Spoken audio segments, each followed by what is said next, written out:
For a hot second, it felt like this was going to be one of the more boring, laid-back NBA off seasons after the NBA draft, and once NBA free agency opened up, we didn't get really too many blockbuster signings or blockbuster trades until the very end of the offseason.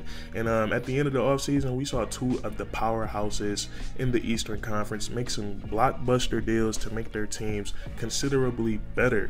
Now, I feel like what the Milwaukee Bucks did, going out and getting Damian Lillard, I feel like that has overshadowed what the Boston Celtics have done in the offseason, because this new Boston Celtics roster, I think it is a very, very scary team. And first of all, we seen the and it's crazy how this is kind of like a full circle moment. We saw the Milwaukee Bucks, they trade away Jrue Holiday in order to bring in Damian Lillard, and they were able to obtain Chris Middleton, Giannis Antetokounmpo, and Brook Lopez. And if I'm being honest, that is a very, very scary team. But it's crazy. Brian Windhorst from ESPN, he called it. He was on First Take on a Friday right after the Jrue Holiday and Damian Lillard trade happened. He said that this could come back and bite the Milwaukee Bucks in the behind, because as soon as Jrue Holiday got to the Portland Trail Blazers, they said they were looking to move him immediately, and Brian Windhorst called it. He said Jrue Holiday could be a Celtic by Monday. Medalist and a leader. And when I think about him on the Boston Celtics, because it's possible, guys, the Celtics got 5 first-round draft picks they can trade and tradable salary. Jrue Holiday could be a Celtic by Monday. I don't know if it'll happen. You can't do that. And as soon as the weekend passes on Monday, first thing in the morning, Jrue Holiday is on the Boston Celtics. Now, for me personally, I think defensively and offensively, this makes the Boston Celtics the best team in the NBA, at least on paper. And the little glimpse that we saw from this team in the preseason, it looks like they're going to be a very hard team to stop on both the offensive and the defensive side of the ball. Now, I think it's very important that the first thing we do is evaluate what the Boston Celtics shipped out and what they shipped in this offseason to get the team that they have right now. And they did lose 3 of their core players, 3 really good NBA basketball players. They lose Marcus Smart, they lose Robert Williams, the Time Lord, one of my favorite players in the NBA, and they also lose Malcolm Brogdon. Now, how they lost Marcus Smart, that happened in a 3-team deal with the Memphis Grizzlies, the Washington Wizards, and the Boston Celtics. Tyrus Jones goes to the Wizards, Marcus Smart goes to the Grizzlies, and kristraps Porzingus goes to the Boston Celtics. Now, initially, I thought this was a bit of a risky trade, because you're giving up the heart of the heart and soul of your team, and also one of the best defenders in all of the NBA. Let's not forget, Marcus Smart was the first guard since Gary Payton to win that Defensive Player of the Year award. So he is like that on the defensive side of the ball. And you look at the Boston Celtics point of view, you have a guy in Derek White who's a top-notch defender, and he's a little bit better offensively than Marcus Smart. So at the time, they were probably thinking that they could have Derek White play that role that Marcus Smart played for the Boston Celtics on the defensive side of the ball. And then we get to the later stages of the offseason. We see what the opportunity that the Milwaukee Bucks created for the Boston Celtics, shipping out Jrue Holiday to a team who isn't exactly contending right now in the Portland Trail Blazers. And Jrue Holiday is a guy right now at this point in his career and how good he is, he's going to be playing for a championship team.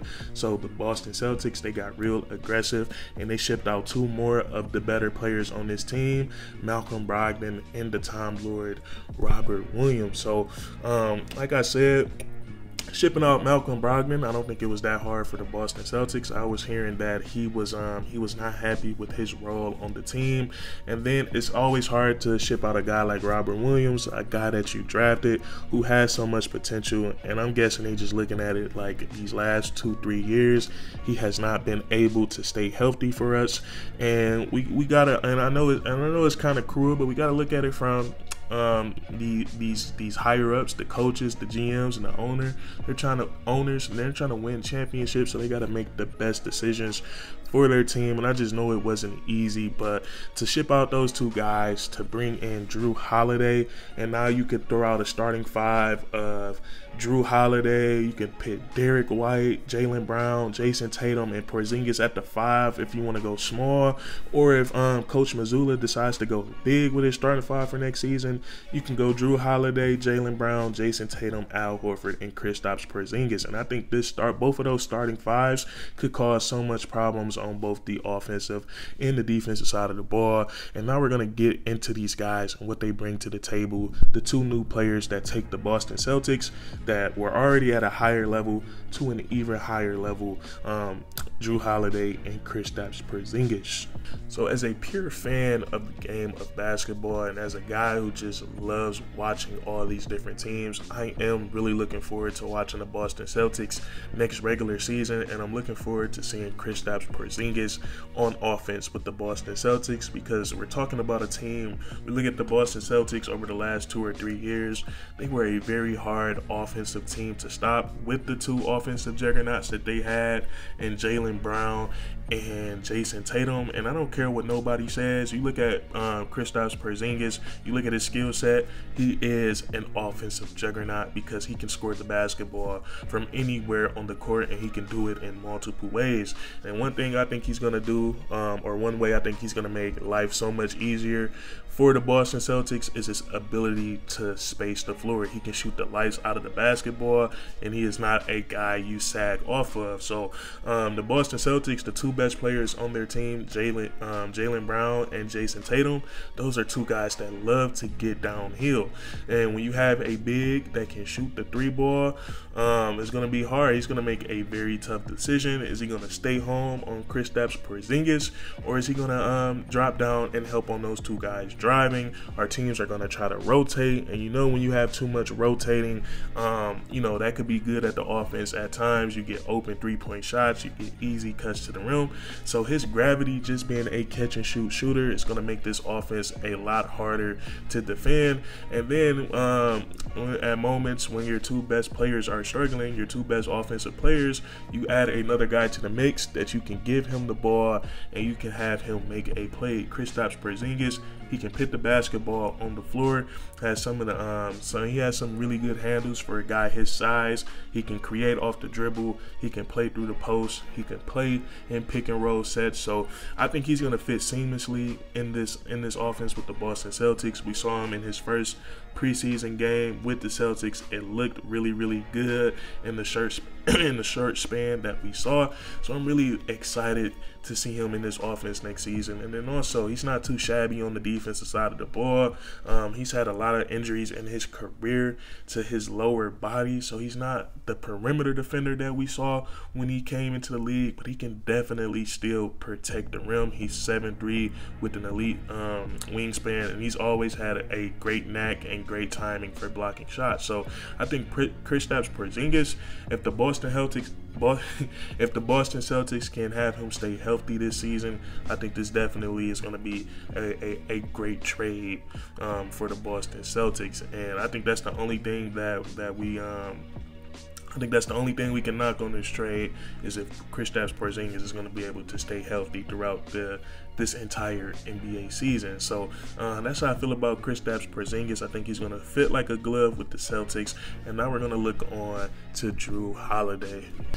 Now, getting Jrue Holiday is so big time for the Boston Celtics for a multitude of reasons. One of my favorite things about Jrue Holiday is that he seems like a really good locker room guy. You don't really ever see him complaining to the refs, complaining to his coaches, complaining after the games. Everything that comes out of his mouth is usually positive, and we've never heard anything negative about Jrue Holiday. So I think he seems like a really good guy to be around off the basketball court, which is so important when you're trying to build chemistry and when you're trying to win an NBA championship. You need that camaraderie, and then what he brings on the court is just special. Defensively, it's crazy how the Boston Celtics, they lose one of the best defensive players in the NBA in Marcus Smart, and then they bring in a guy who's just as good, and if not just as good, a better defensive player than Marcus Smart, and Jrue Holiday. Jrue Holiday is one of those guys. He's going to guard the opposing team's world's best perimeter player every night, and he's going to be sticking to that guy like glue, making their night as hard as possible. He has great technique. He can pick pockets. He can play the passing lanes. He knows when to switch. And what I love about him is that he's a smart defender. We don't ever really see him gamble and put himself in a risk of giving up a easy three-point shot or an easy layup.